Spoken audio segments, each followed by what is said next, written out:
Começa agora mais um programa Gente do Rio. Hoje vamos falar sobre o desenvolvimento da indústria do estado do Rio de Janeiro. E obrigada por estar aqui com a gente, juntinho, todo domingo de manhã, ou na reapresentação após o programa Canal Livre. E se você assiste pelo nosso canal do YouTube, Band Rio, não esqueça de curtir. Se quiser, comenta também, a gente vai gostar. Segunda maior economia do país, o Rio de Janeiro amarga um sexto lugar entre os estados brasileiros mais industrializados. Enquanto representa 11,8% da economia nacional, o Rio tem menos de 6% das indústrias. Os principais setores da nossa indústria são a construção, com 22,6% do mercado, e o petróleo e gás, com 22,3% do mercado. Empenhada na recuperação e no fortalecimento do setor, a Federação da Indústria do Estado do Rio de Janeiro, a Firjan, apresentou em dezembro ao governador Cláudio Castro o documento Consenso Rio. É um conjunto de propostas das agendas 4.0 com temas essenciais para o desenvolvimento do Estado. Quem fala hoje sobre esse e muitos outros temas caros ao nosso Rio de Janeiro é o primeiro vice-presidente da Firjan, Luiz Césio Caetano. Mais conhecido como Caetano. Posso lhe chamar de Caetano? Claro, sem dúvida. Muito bem-vindo ao Gente do Rio, Caetano. Muito obrigado, Mônica. Caetano, para começar, você poderia traçar um breve panorama da indústria do Rio de Janeiro? A indústria do Rio vai muito bem com as suas dificuldades, como nós temos em todo o país dificuldades, mas a indústria do Rio tem reagido muito bem a essas situações adversas porque tem passado, né? A pandemia foi um momento muito difícil, né? A federação criou rapidamente um programa de resiliência produtiva para que apoiasse essa indústria a se manter. O SESI criou programas para atender aos funcionários, dar segurança na operação das indústrias, e nós não tivemos grandes problemas na operação nesse período. Passando a pandemia, nós vemos oportunidades, né, para o desenvolvimento da indústria do Rio de Janeiro, né? Nós temos a importância, né, do Porto do Açu, que é um hub logístico fantástico e que isso dará um desenvolvimento muito grande. Nós temos a construção civil se recuperando muito bem, né? Então, a indústria e toda uma cadeia, né? Quando a gente fala nesses hubs, nessas âncoras, né, nós estamos falando de toda uma cadeia, né? Então, o Rio de Janeiro, que tem cerca de 190 mil indústrias operando no Rio de Janeiro, tá com boas perspectivas. E essa tendência de desindustrialização, como se fala, que é uma tendência mundial, por que isso está acontecendo? É o aumento do uso da tecnologia, as indústrias elas estão ficando mais enxutas, mais tecnológicas?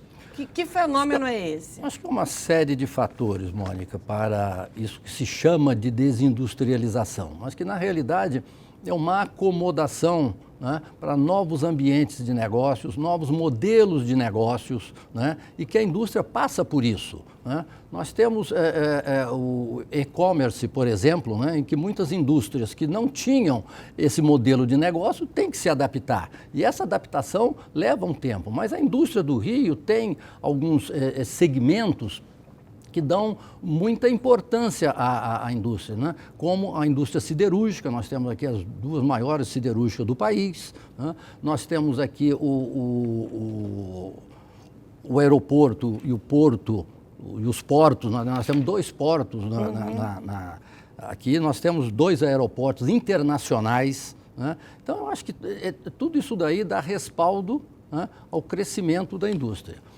Além disso, eu acho que a gente não pode falar em desindustrialização, porque o governo do estado do Rio de Janeiro, né, lançou o programa Pacto RJ, né?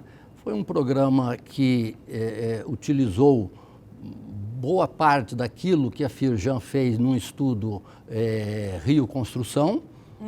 Utilizou cerca de mais de 60% das nossas propostas, né, que basicamente estão focadas na infraestrutura, foram inseridas nesse programa, um programa que tem um investimento de 17 bilhões.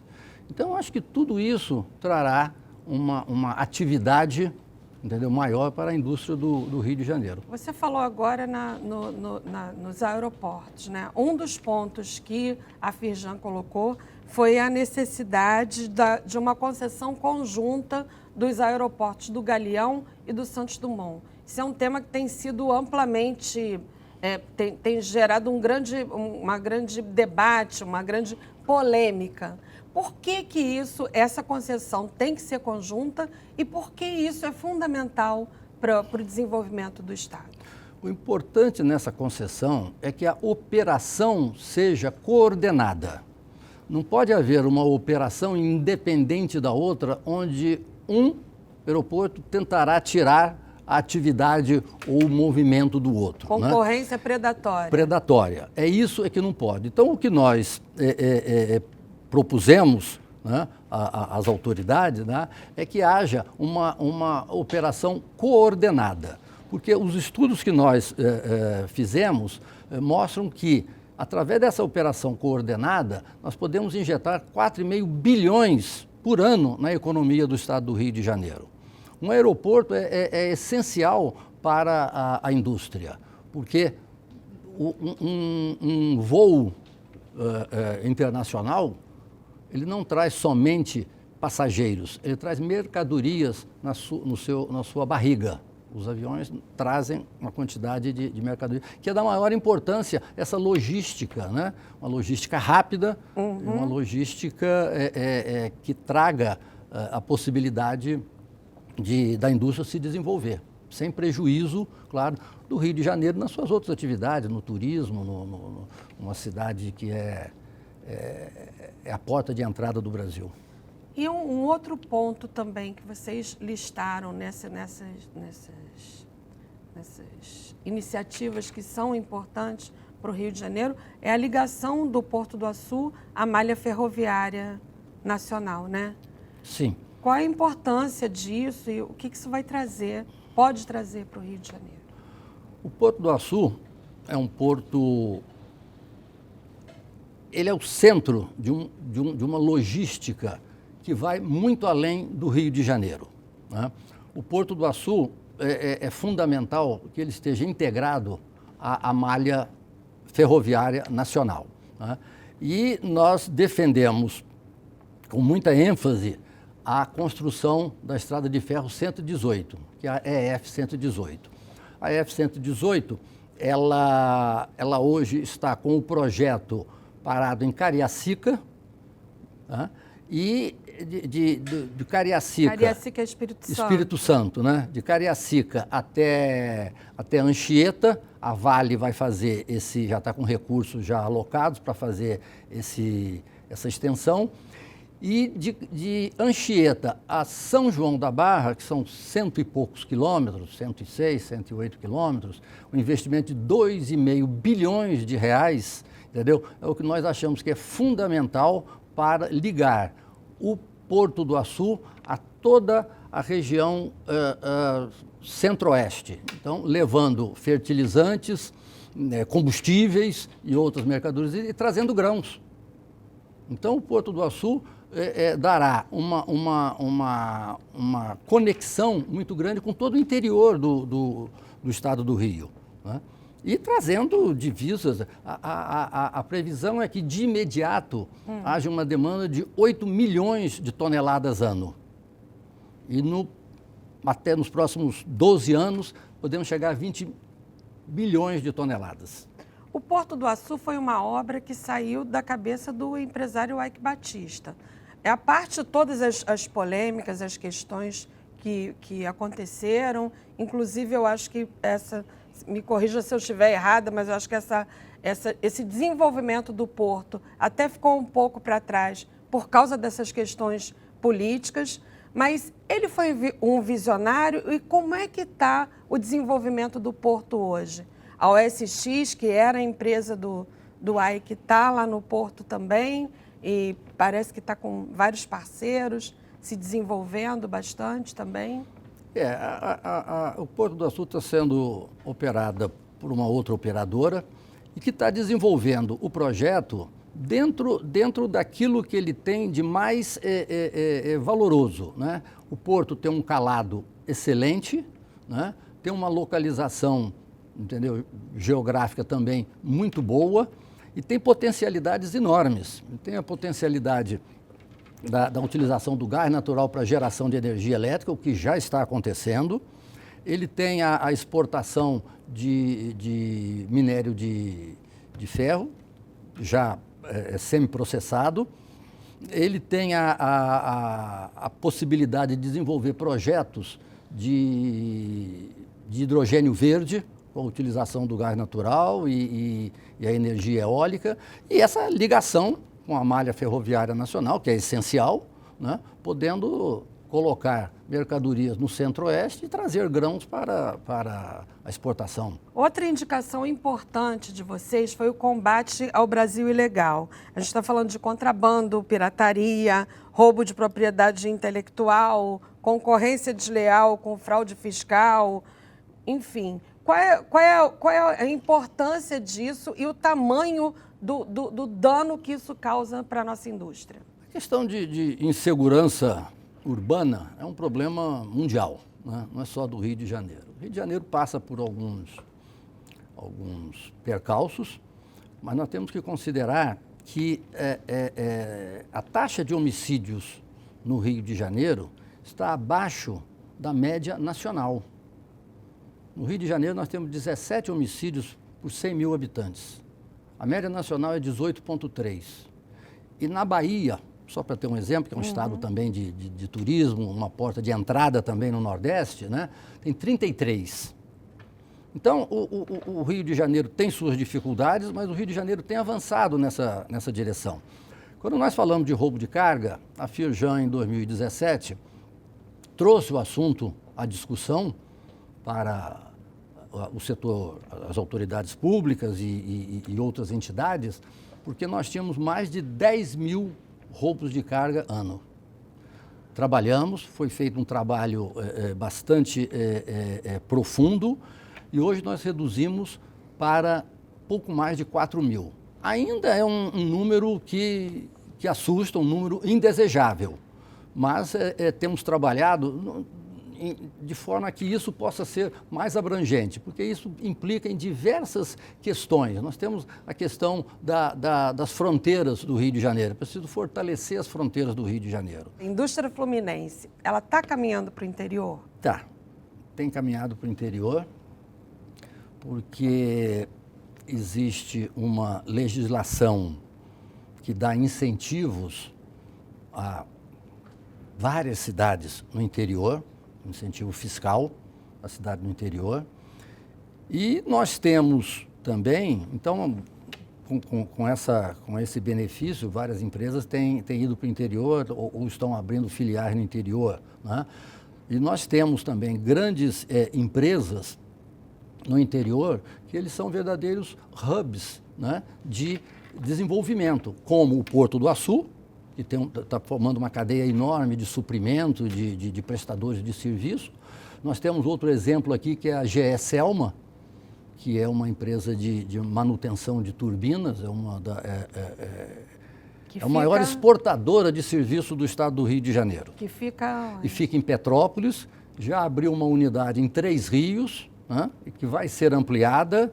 Então, isso são hubs de desenvolvimento. E no próximo bloco, nós vamos saber também, não tem umas marcas que se associam tanto ao produto, que viram quase que um sinônimo dele?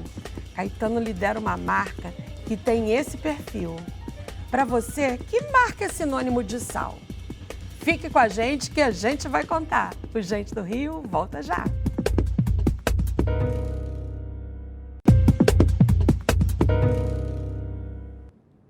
Estamos de volta com o Gente do Rio, hoje conversando com o primeiro vice-presidente da Firjan, Luiz Césio Caetano.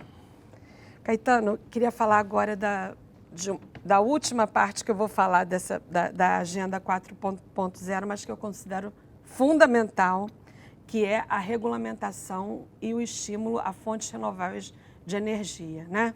Num estado como o Rio de Janeiro, a energia eólica, a energia solar e até o hidrogênio verde. O Rio de Janeiro tem um potencial enorme para ser um estado da transição e da integração energética. Porque nós, quando nós falamos transição, dá a impressão que nós vamos passar para utilizar um outro energético e esquecer o fóssil. Não vai acontecer isso. Nós vamos ter que fazer através da transição, fazer uma integração energética. Nós vamos continuar utilizando o fóssil junto com a solar, junto com a eólica e com o hidrogênio. Tá? Então, todas essas energias, né, irão compor a matriz energética. E o estado do Rio, ele tem um potencial grande no gás natural, ele tem um potencial grande no solar e na eólica, né? Já existe 9 projetos aprovados no IBAMA para desenvolver parques eólicos marítimos. Tá?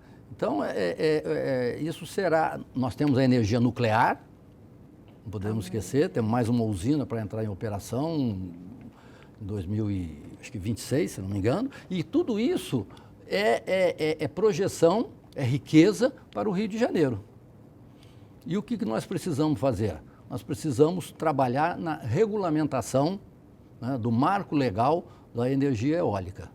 E isso nós temos sido contributivos junto ao poder público nesse sentido.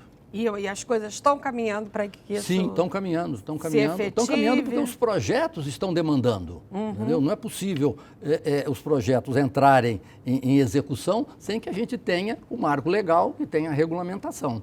Então, isso Agora vamos falar um pouquinho de carga tributária.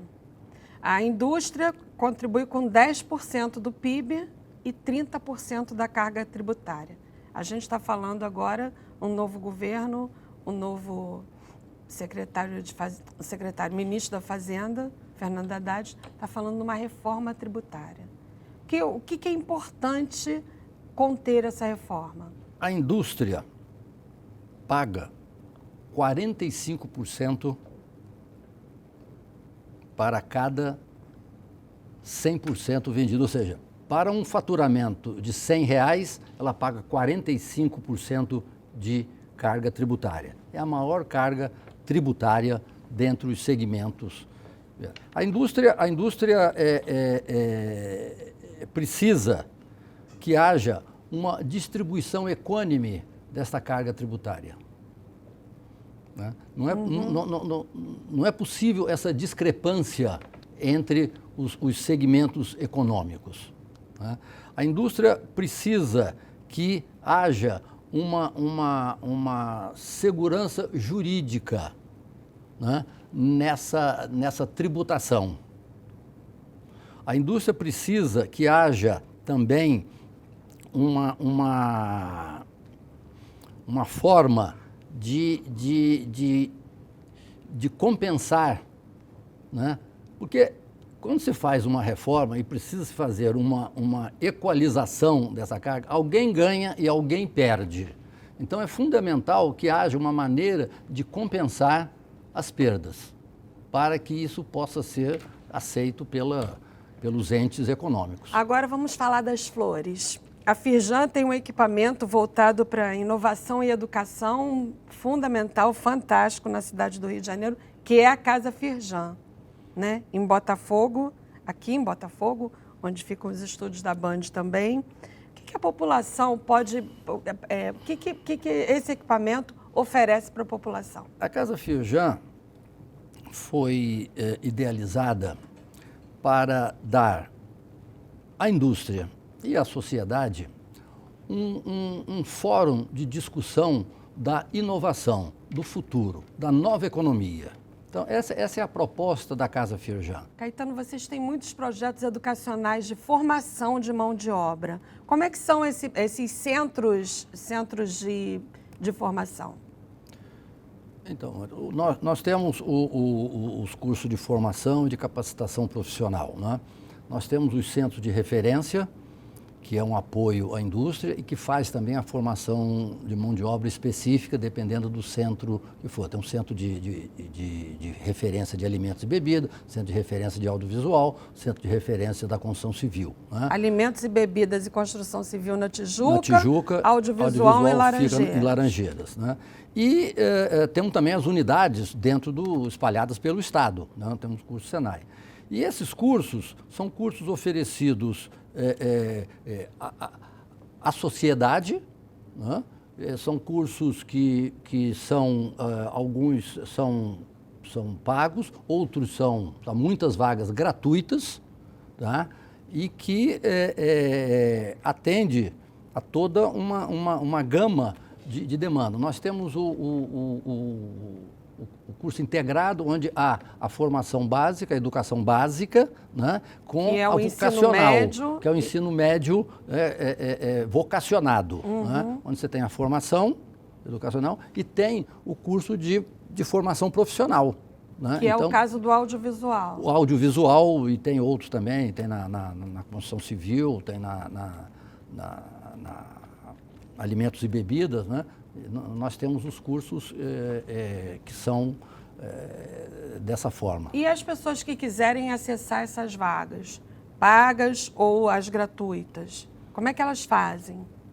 Pode consultar através do site, onde tem lá todo um roteiro das vagas disponíveis, dos cursos, melhor dizendo, disponíveis, né? Ou tem o 0800 também. A gente vai colocar aqui, né? Tem o 0800, pode vocês, colocar o 0800, que vai dar todas na tela para vocês as informações do que há disponível. Agora que já falamos das flores, vamos falar do sal. Você lidera há muito tempo, há muitos anos, uma empresa, a Salcisne, né? Que é um sal fluminense, um sal do Rio de Janeiro, né?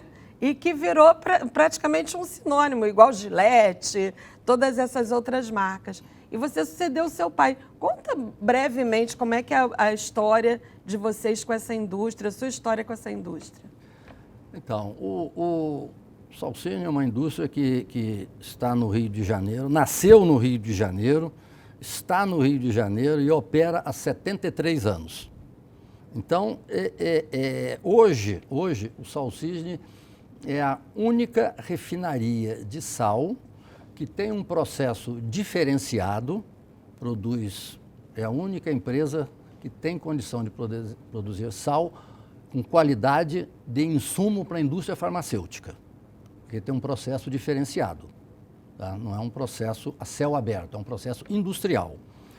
E o Salcisne, como toda empresa no Brasil, passa por dificuldades, né? Porque o ambiente nem sempre é propício. E você sucedeu o seu pai nisso, né? Meu pai era diretor, é uma sociedade anônima, O meu pai faleceu em 84 e eu já vinha acompanhando a vida da empresa e tive o privilégio, a grata... uma das coisas boas que aconteceu na minha vida foi suceder o meu pai na condução da área industrial, né? E nesse período foram várias realizações, com ganhos de produtividade, com ganhos de produção, novos produtos, sempre sal. Por incrível que pareça, tudo salga, mas nem tudo tem a mesma utilidade. A gente produz sal não só para consumo humano, como sal para a indústria, segmentos industriais também. E a inflação? O brasileiro já tem um certo trauma de inflação, né? Alguns economistas dizem que qualquer gripe já se acha que é pneumonia e aumenta os juros. O presidente Lula já reclamou do presidente do Banco Central por causa dos juros altos. Isso atrapalha o desenvolvimento da indústria? Os juros altos atrapalham não só a indústria, atrapalha a qualquer empreendedor, na medida em que torna mais caro a expansão do seu negócio e a operação do seu negócio. A inflação é consequência de diversos fatores, né? O primeiro dele é um fator de expectativa, né? do que vem à frente, né? Mas há fatores técnicos, né? Que são aferidos, né? E balizam essa questão dos juros. Então, os juros, muitas vezes, é um mal necessário, porque é preciso controlar a inflação. E o ambiente de negócios no Rio? Como é um ambiente de negócios? Como você define? O ambiente de negócio no Rio de Janeiro tem melhorado muito. Tá? Tem muita gente que diz que o Rio de Janeiro não é para amador. Isso não é uma característica boa, né? Não é, claro que não. Mas... Porque parece que embute aí uma certa malandragem, um certo jeitinho. Não, mas cada vez mais é necessário ser técnico, ser pragmático, entendeu? Para ser empreendedor. O ambiente de negócios é essencial para o desenvolvimento de qualquer negócio em qualquer lugar, né? E o Rio de Janeiro tem avançado muito nesse sentido. A Firjan tem contribuído, né, com propostas, com estudos, né, no sentido de dar uma direção, né, a esse ambiente de negócios. Então, no ambiente de negócio é preciso ter apoio à inovação, é preciso ter uma mão de obra capacitada, né, é preciso ter uma segurança jurídica, uma simplificação e desburocratização. Eu acho que o Estado do Rio está nessa linha, está trilhando esse caminho. E nesse caminho certo, vamos para o nosso ping-pong final. Se você tivesse todos os recursos, o que você faria para mudar o mundo? Eu faria um mundo melhor, dando às pessoas uma capacidade de entender, dialogar com o próximo. Se o Rio de Janeiro fosse uma indústria, que indústria seria? A indústria da energia. A energia é essencial para o desenvolvimento do mundo e o Rio de Janeiro tem um enorme potencial. Qual é a maior virtude do Rio de Janeiro? Ser uma cidade, um ícone, né, de cidade cosmopolita, de cidade internacional, de cidade de belezas. Um lugar do Rio de Janeiro, estado, que você gosta muito? Gosto muito de Teresópolis. 2. Toca aqui. Uma delícia de lugar. Concordo. Quais são as 3 palavras que mais te definem? É sempre possível melhorar. Quais são os seus valores inegociáveis? Ética. Uma pessoa famosa que te representa? Martin Luther King. Um ídolo? Meu pai. Um hábito? Acordar cedo. Um medo? Medo da morte. Ai, pavor. Concordo também, mais uma vez. Um sonho? Um mundo melhor. Um mundo de mais entendimento, um mundo mais fraterno. Muito obrigada. Um mundo com mais mulheres. Aí sim. Aí deu fecho perfeito. Muito bom. Mulheres. Muito obrigada pela sua entrevista. Muito obrigada por estar aqui com a gente no Gente do Rio. Muito obrigado pela oportunidade. E o Gente do Rio fica por aqui, mas na semana que vem tem mais. Até lá e um beijo!